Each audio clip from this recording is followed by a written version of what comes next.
Olá, estamos aqui para mais uma exposição doutrinária da Casa da Paz Allan Kardec, de Santa Vitória do Palmar, acerca do Evangelho segundo o Espiritismo.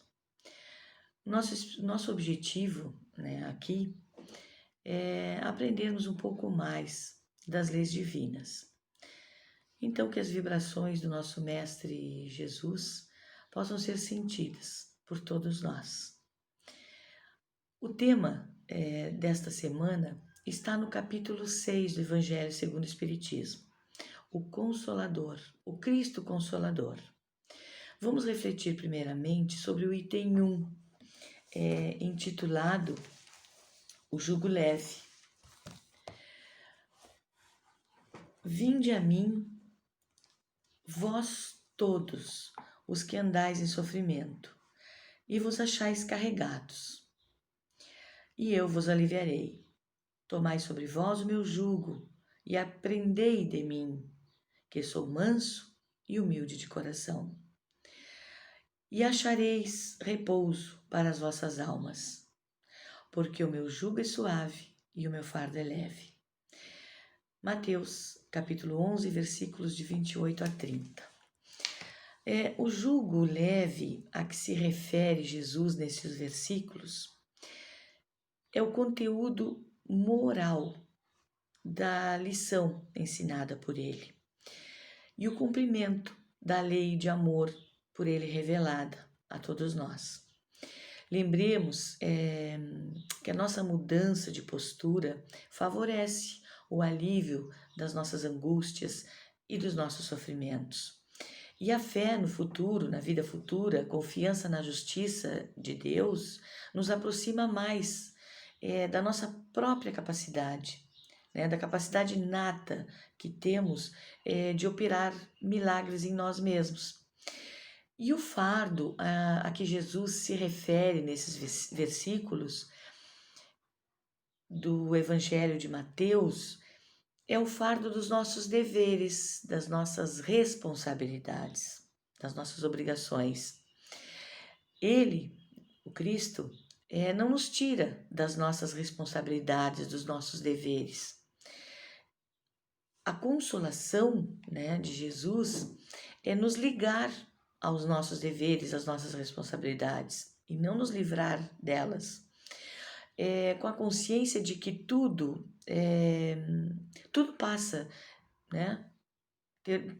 tendo essa consciência de que tudo passa. E o sofrimento nos purifica, nos ilumina e nos eleva. Por isso, os Espíritos nos ensinam que a dor tem um papel de educar e não de punir. Deus não pune ninguém. Essas são lições importantíssimas do Espiritismo para a humanidade, que nos esclarece e nos consolam nas nossas aflições. Mas Jesus promete o alívio e não a cura dos nossos males, porque sendo os nossos males consequências de nossas próprias faltas ou do nosso mal proceder, a cura compete exclusivamente a nós mesmos. Ele nos fornece, através do seu Evangelho, os meios necessários para superarmos esses sofrimentos. Quando procuramos em Jesus o alívio para as nossas aflições, para as nossas angústias, para as nossas inquietações, nos sentimos confortados, porque Ele está conosco. Basta que o busquemos em nós mesmos. E como nos libertamos do sofrimento? Através da reforma íntima, modificando as nossas atitudes, os nossos pensamentos, reformulando os nossos sentimentos, vivendo na prática do dia a dia, com as pessoas com as quais convivemos, o Evangelho do Cristo, os ensinamentos de Jesus, através das nossas ações, das nossas intenções para com o outro. E o que não for possível fazermos nesta vida, Deus nos dá a reencarnação como nova oportunidade para continuarmos buscando essa nossa transformação. Compete a cada um de nós, portanto, pelo uso do livre-arbítrio, direcionar nossas ações para o bem, edificando assim em nós, né, a nossa libertação. E quem cumpre o seu dever se liberta, porque tem a consciência tranquila. Quem aceita as aflições sem ficar se lamentando, reclamando o tempo todo, ilumina seus caminhos futuros. Por isso Jesus disse que seu fardo é leve, porque a revolta, a rebeldia multiplica as aflições, aumenta as angústias. E Jesus não vem tirar a dor, ele vem ressignificar a nossa dor. Tenhamos fé no futuro, na vida futura, e confiança na justiça de Deus, pois as aflições são fardos muito pesados e nenhuma esperança suaviza a amargura daqueles que nada esperam depois desta vida. Tenhamos a certeza de que, como observou Jesus, o jugo é leve e o fardo é suave, pois impõe apenas como dever o amor e a caridade, conforme nos explica Kardec no item 2 deste capítulo. E o item 3 inicia com os versículos de 14 a 17 e versículo 16 de João, do Evangelho de João, sobre o título O Consolador Prometido. Se me amais, guardai os meus mandamentos, e eu rogarei a meu Pai, e ele vos dará outro Consolador, para que fique eternamente convosco, o Espírito de verdade, a quem o mundo não pode receber, porque não o vê, nem o conhece. Mas vós o conhecereis, porque ele ficará convosco e estará em vós. Mas o Consolador, que é o Espírito Santo, a quem o meu Pai enviará em meu nome, vos ensinará todas as coisas e vos fará lembrar de tudo o que vos tenho dito. Nesta passagem, Jesus promete outro Consolador. Ele era um Consolador, né? Ele foi um nosso Consolador e nos promete um outro Consolador, o Espírito de verdade, que traz o Espiritismo. O Espiritismo que vem para nos ensinar muitas coisas, mas sobretudo consolar.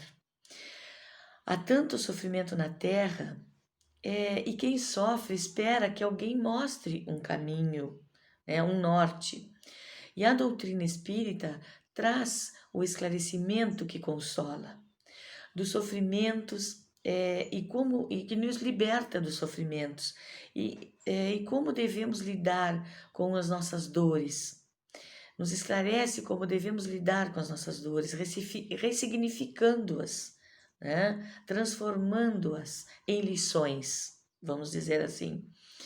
E que cada um de nós deve trilhar esse caminho com os próprios passos e usar as suas próprias forças para superar as dificuldades desse caminho, que certamente foram escolhidos por nós mesmos, ou são consequências das nossas próprias ações, do presente ou do passado. Apenas colhemos os frutos de nossa própria semeadura.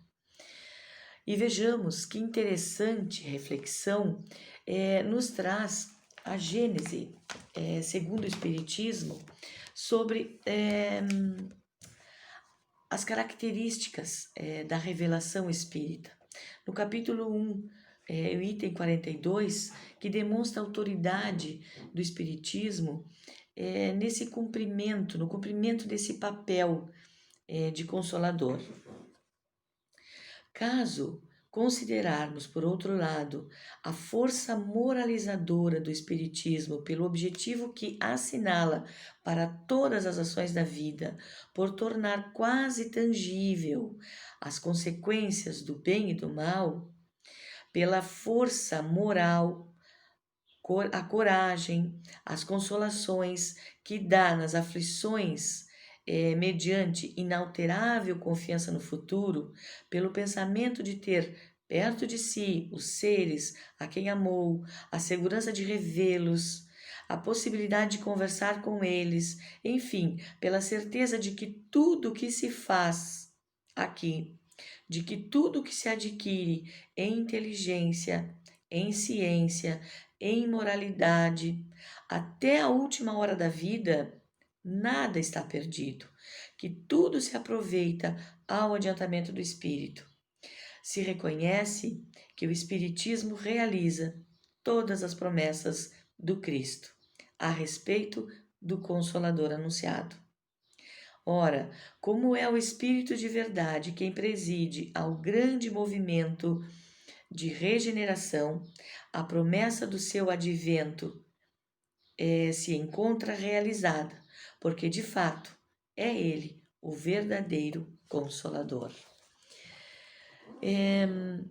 E voltando ao Evangelho segundo o Espiritismo, neste capítulo 6 ainda, os Espíritos nos ensinam, entre muitas outras coisas, que o Espiritismo é um belo convite à recuperação das pessoas e que devemos tirar de